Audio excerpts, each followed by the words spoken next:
को नुकसान पहुंचाने के लिए किया जा रहा है। जिस तरह से सरकारी योजनाओं का लाभ आम जनता तक नहीं पहुंच पा रहा है, जिस तरह से न्याय जन्मसिद्ध अधिकार है लेकिन न्याय के लिए आंदोलन करने पड़ते हैं, गिरफ्तारी के लिए आंदोलन करने पड़ते हैं, सारी सरकारी संपत्ति को बेचा जा रहा है और भारतीय संविधान छुआछूत भेदभाव को कंडम करता है, इसका सख्त विरोध करता है। लेकिन आज भी भारत में छुआछूत भेदभाव है और कमजोर वर्गों के लोगों पे जो बुनियादी सुविधाएं और अधिकार उनको मिलने चाहिए थे आजादी के बाद, वो भी अभी तक नहीं मिल पाए। और लगातार चाहे ईडब्ल्यूएस हो या वुमेन रिजर्वेशन के नाम पे एससी, एसटी, ओबीसी के अधिकारों को खत्म किया जा रहा है। इसलिए यात्रा लोगों को जागरूक करने के लिए है कि इस यात्रा के माध्यम से सोया हुआ समाज जागे। जैसे बिहार में अभी जातिगत जनगणना हुई और उसके आंकड़े जारी हुए और वो आंकड़े कहते हैं कि 90% से आबादी कमजोर वर्गों की है,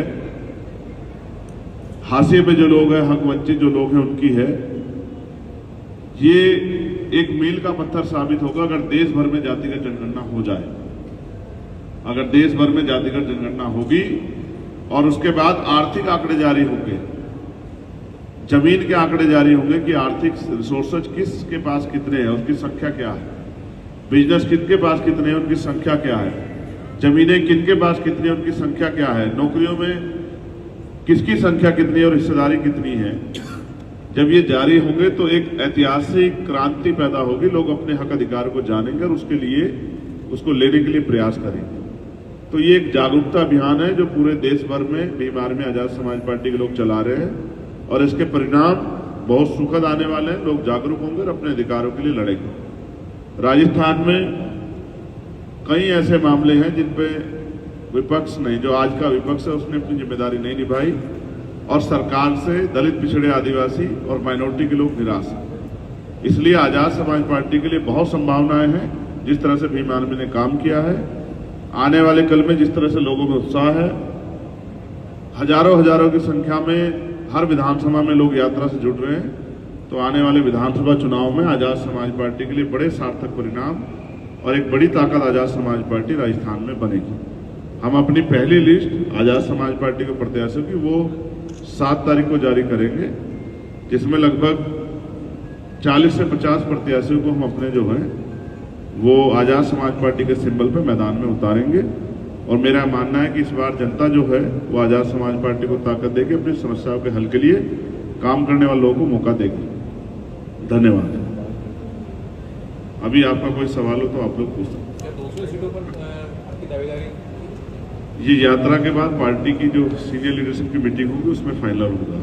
अभी तो जो हम पे प्रत्याशी हैं, मजबूत प्रत्याशी, जब हमने फर्स्ट, सेकंड, थर्ड की एक सूची बनाई है, उसके पहले प्रत्याशियों को, फर्स्ट प्रायोरिटी के प्रत्याशियों की सूची हम लोग जारी कर रहे हैं। जिन 24-25 जिलों से हम लोग होकर आ गए, उन जिलों के प्रत्याशियों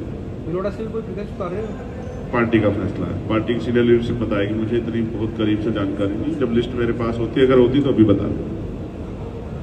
बन गई है ये मुझे जानकारी है, क्योंकि रात उस पर काफी चर्चा हुई और आज शाम में भी चर्चा होगी, क्योंकि कल हम लोग राजधानी पहुंच जाएंगे तो 7 तारीख में उसको हम लोग जारी करेंगे।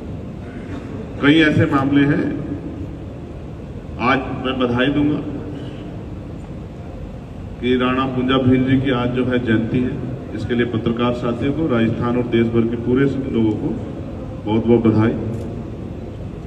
उन्हीं के मार्गदर्शन में चल के कमजोरों की आवाज बनने के लिए भीम आर्मी काम कर रही है और मैं ये समझता हूं कि लोग अपनी वोट की ताकत को समझेंगे और वोट के फैसले अपने पक्ष में लेंगे। इसके परिणाम जनता के लिए अच्छे होने वाले हैं। क्योंकि जैसे ईआरसीबी का मामला है, आप मुझसे बेहतर जानते हैं किस तरह से दोनों पार्टियां उसमें खेल खेल रही है। उसका नुकसान आप जनता को हो रहा है। गहलोत जी बजट देने को जो उनके हिस्से का था वो राजी नहीं है और केंद्र सरकार उसको तब तक नहीं चाहती जब तक जनता उनको वोट ना दे दे, उसको अपनी तरफ से बजट देकर पूरा लागू करा दे। लेकिन इसका नुकसान आप जनता को हो रहा है। जिस तरह से एट्रोसिटी राजस्थान में बढ़ रही है और सरकार इस पर कई बार फेल हुई, पेपर लीक हुए। बुरा यह है कि राजस्थान में बसों में बैठ के पेपर लीक होते हैं। और जगह तो आम आदमी, एक-एक, दो-दो आदमी करता है सेंटरों पे, लेकिन यहाँ तो बसों की बसों में होते हैं।